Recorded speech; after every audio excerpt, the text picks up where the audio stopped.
လိုအပ်တဲ့အချက်လက်တွေကိုစုဆောင်းပြီးနောက်လင်းဟာဖိမ့်ခေါ်ပဲရောက်လာမဲ့ဧည့်သည်တွေကိုနှိမ်နှင်းဖို့သူ့ရဲ့မျိုးနွယ်စုစီplanလာခဲ့ပါတယ်အထူးသဖြင့် Goblin တွေရဲ့ရန်တော်လို့နာမည်ကြီးနေတဲ့ Goblin Slayer ကိုသူအထူးသတိထားနေပါတိတ်မကြခင်မှာပဲဘူဂျီအားဟာသူ့ရဲ့လူတွေကိုဥဆောင်ပြီးမိစ္ဆာတော့အုပ်အနက်ရှောင်းဆောင်နေရအထိရောက်လာပါတယ်သူတို့တွေအသေးအချာရှာဖွေခဲ့ကြပေမဲ့ Goblin မျိုးနွယ်စုရဲ့အရေးအယောင်ကိုတော့မတွေ့ရပါဘူးဒါဟာတော်တော်လေးထူးဆန်းတယ်လို့ဂူတူကယူဆပါတယ်ဒီလောက်အင်အားကြီးတဲ့ Goblin အုပ်စုကြီးဟာဒီလောက်ထိအစအနဖြောက်ပြီးပုံနေနိုင်တာမဖြစ်နိုင်ဘူးလို့သူကထင်နေတာပါလမ်းတစ်ကြောင်းမှာလည်းတိုက်ပွဲထေပွားခဲ့တဲ့အထောက်အထားတွေနဲ့ Goblin တွေအစာရှာဖွေထားတဲ့လက်ရာတွေကိုတွေ့ခဲ့ရတာကြောင့်မျိုးနွယ်စုကဒီအနီးနားမှာပဲရှိရမယ်ဆိုတာသိကြနေပါတယ်ဂူတူစဉ်းစားနေတော့မှပဲအာကတခုခု break ထားတယ်ဆိုပြီးအားလုံးကိုလန့်ခေါ်လိုက်ပါတယ်သူကရွှေအောင်စပင်တမြင်ကိုဂူတူကိုပြပြီးဒါပါလဲဆိုတာမေးလိုက်ပါတယ်ဂူတူကအသေးချာအနံ့ခံကြည့်ပြီးနောက်ဒါဟာ F ရဲ့စပင်ဖြစ်တယ်လို့အတည်ပြုလိုက်ပါတယ်အာကရော F က Goblin တွေနေရာရွှေပြောင်းတဲ့နေရာမှာကူညီပေးမယ်ဆိုတာကိုဘလို့မှမထင်နိုင်ဘူးလို့ယုံကြည်နေပါတယ်ဒါပေမဲ့ဂူတူကတော့ F ဟာ Goblin တွေနေရာရွှေပြောင်းတဲ့နေရာမှာကူညီပေးခဲ့တာထင်နိုင်တယ်လို့ညင်းချက်ထုတ်ပါတယ်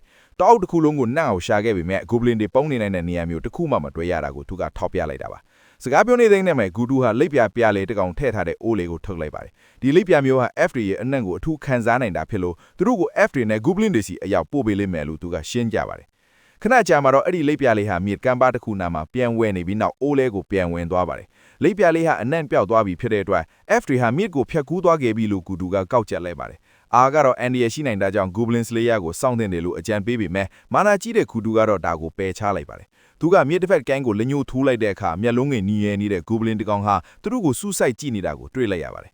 Goblin ကိုမြွန်းလိုက်တာနဲ့တပွဲလုံးစိတ်လှုပ်ရှားသွားပြီးမြစ်ကိုဖြတ်ကူးကတက်ခိုက်ဖို့ပြန်ကြပါတော့တယ်အဲ့ဒီ Goblin ကို chock လန့်ပြီးနောက်ယောင်ခံလိုက်ရင်သူ့ရဲ့မျိုးနွယ်စုစီကိုအရောက်သွားနိုင်မယ်လို့သူတို့ကမျှော်လင့်နေကြတာပါဒါပေမဲ့သူတို့မသိတာကသူတို့ရဲ့လှုပ်ရှားမှုတစ်ကွိုင်းနီးလင်းရဲ့အကွက်ကျစီစဉ်ထားတဲ့အစီအစဉ်ထဲမှာရှိနေတာပါကျောက်လို့ပေါ်ကနေကြည့်နေတဲ့လင်းဟာတားကောင်တွေငါးစာဟတ်လိုက်တာကိုမြင်ပြီးကျင်းနဲ့စွာပလုံးနေပါတယ်ဒါပေမဲ့ပတ်ဝန်းကျင်ကိုအကဲခတ်နေတော့လင်းရဲ့မျက်နှာဟာရုတ်တရက်တင်းမာသွားပါတယ်အနီးနားမှာ Goblin Slayer ကိုသူတွေ့လိုက်ရတာပါလင်းစိတ်ထဲမှာစူးရိမ်မှုလေးတစ်ခုဝင်လာပါတယ်သူ့အတွက်ပထမဦးစားပေးဟာအာနဲ့ဂူတူကိုရှင်းဖို့ဆိုပေမဲ့မျောလင့်မထားပဲရုပ်နေတဲ့ Goblin Slayer ဟာလစ်လူရှူထားလို့မရတဲ့ချင်းချောက်မှုအခုဖြစ်နေပါတယ်အချိန်တော့ကြာအကဲခတ်ပြီးနောက်လင်းဟာ NOCI အခုကိုတီးလိုက်ပါတယ်အဲ့ဒါကဒန်ဒီယာလီ Goblin Slayer ဆိုတာတကယ်တော့အရန်ကိုလှပတဲ့အမျိုးသမီးတစ်ယောက်ဖြစ်နေတာပါသူမဟာတန်ချက်တွေကိုအကုန်ချွတ်ပြီးအေးဆက်တဲ့ရေထဲမှာပျော်ပျော်ပါပါရေချိုးနေပါတယ်သူမရဲ့အလှရသားတွေကိုငေးကြည့်နေတဲ့လင်းဟာသူမဟာလူသားစစ်စစ်မဟုတ်ပဲထူးခြားတဲ့စွမ်းအင်တွေရှိနေတာလို့ရိပ်မိသွားတော့ပါတယ်ဒီလောက်အန်ဒီရများတဲ့အခြေအနေမှာတော့သူမကအေးအေးဆေးဆေးရေချိုးနိုင်နေတာကသူမဟာတာမန်လူမဟုတ်ဘူးဆိုတာကိုတက်တည်ပြနေတာပါပဲလင်းဟာ Goblin ထင်လာပြီးကြတဲ့ကပထမဦးဆုံးအကြိမ်ဖြစ်ပုံမှန်မဟုတ်တဲ့မတင်မကျခံစားချက်မျိုးခံစားလိုက်ရပါတယ်အဲ့ဒီအမျိုးသမီးကသူ့ကိုအောက်ဆင်းလာအောင်တမန်တကာဆွဲဆောင်နေတယ်လို့မျိုးခံစားနေရတာပါဒါကြောင့်လင်းဟာတန်တရားဝင်လာပါတယ်သူမကလင်းရှိနေတာကိုကြိုတင်သိနေတာလည်းဖြစ်နိုင်ပါတယ်သူမရဲ့နှောက်ပန်းမှုကိုရိပ်မိသွားပြီးအန်ဒီရဲ့ရှိနိုင်တယ်လို့ယူဆတာကြောင့်လင်းကနောက်ဆုတ်ဖို့ဆုံးဖြတ်လိုက်ပါတယ်သူဟာကြောက်ဆောင်ပေါ်ကနေတိတ်တိတ်လေးထော့ခွာလာပြီးအာလက်ဂူတူကိုအရင်ကင်တွဲဖို့ပဲအာယုံဆိုင်လိုက်ပါတော့တယ်လင်းထင်ထားတဲ့အတိုင်းပဲအဲ့ဒီအမျိုးသမီးဟာလင်းရှိနေတာကိုတကယ်ပဲသိနေတာပါ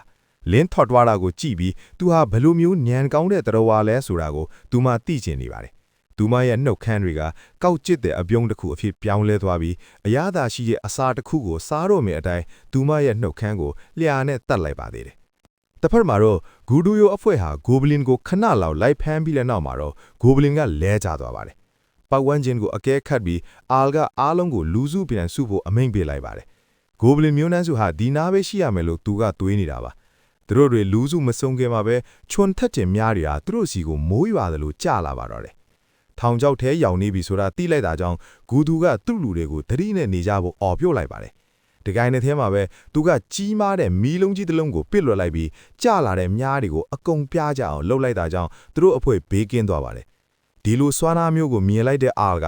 အရန်ကိုစိတ်လှုပ်ရှားသွားပြီးခမ ्या ကအရင်တိုင်းအစွမ်းထက်နေတော့ပဲခမ ्या သာမပိုင်ရင်ကျွန်တော်တို့ Goblin တဲ့ထောင်ချောက်ထဲမှာဒုက္ခရောက်ကုန်တော့မှလို့ချီကျူးလိုက်ပါတယ်။အတွေ့အကြုံရှိတဲ့ဂူသူကတော့အာကိုသတိမပေါ်ဖို့သတိပေးလိုက်ပါတယ်။တိုက်ပွဲကအခုမှစတာကိုအဲ့ဒီအချိန်မှာပဲသူတို့အဖွဲ့ရဲ့နောက်ဘက်ကနေကြောက်စရာကောင်းတဲ့ဟင်းဟောက်တန်းကြီးထွက်လာပါတယ်။အဲ့ဒီအတန်းကြောင့်လူတိုင်းတုံလုတ်သွားပြီးလှည့်ကြည့်လိုက်တဲ့အခါပုံနေတဲ့နေရာကနေထွက်လာတဲ့ကြီးမားတဲ့ Goblin ကြီးတစ်ကောင်ကိုတွေ့လိုက်ရပါတယ်။ပေါ်ပြီးကြောက်စရာကောင်းတာကအဲ့ဒီ Goblin မှာလက်၄ဘတ်ပါနေပြီးလက်တစ်ခက်စီမှာလည်းလက်နဲ့တစ်ခုစီကင်ထားတာပါပဲ။သူဟာမယုံနိုင်မလောင်းတဲ့အချိန်နဲ့သူတို့စီကိုပြေးဝင်လာပါတယ်။ဂူဒူကချက်ချင်းတာဟာ Hero Glass Goblin တစ်ကောင်ဆိုတာသိလိုက်ပါတယ်။ဂူဒူရဲ့ဗတိပေးတဲ့ကြောင့်အာလ်နဲ့တခြားသူတွေမြင့်တက်သွားကြပါတယ် Hero Glass Goblin ဆိုတာတွေ့ရခဲ့တယ်လို့ခွန်အားနဲ့ညံအင်မှာလဲတာမန် Goblin တွေထက်အရန်တာလွန်တာပါ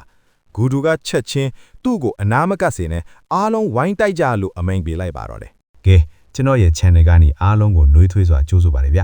အခုလိုစိတ်ဝင်စားစရာကောင်းတဲ့ဇာတ်လမ်းပြောပြချက်တွေကိုတငယ်ချင်းတို့အတာအမြဲတမ်းဖန်တီးပေးနေရတာကိုကျွန်တော်တကယ်ကိုပျော်ရွှင်မိပါတယ်ဗီဒီယိုလေးကိုသဘောကျတယ်ဆိုရင် like ပေးဖို့နဲ့ channel ကို subscribe လုပ်ထားဖို့မမေ့နဲ့ဦးလို့နော်နောက်ထပ် session တက်မယ့်အပိုင်းအသစ်တွေကိုလက်မလွတ်အောင်လို့ခေါင်းလောင်းလေးကိုလည်းနှိပ်ထားပေးပါအောင်ဗျအားလုံးကိုကျေးဇူးတင်ပါတယ်ありがとうございました。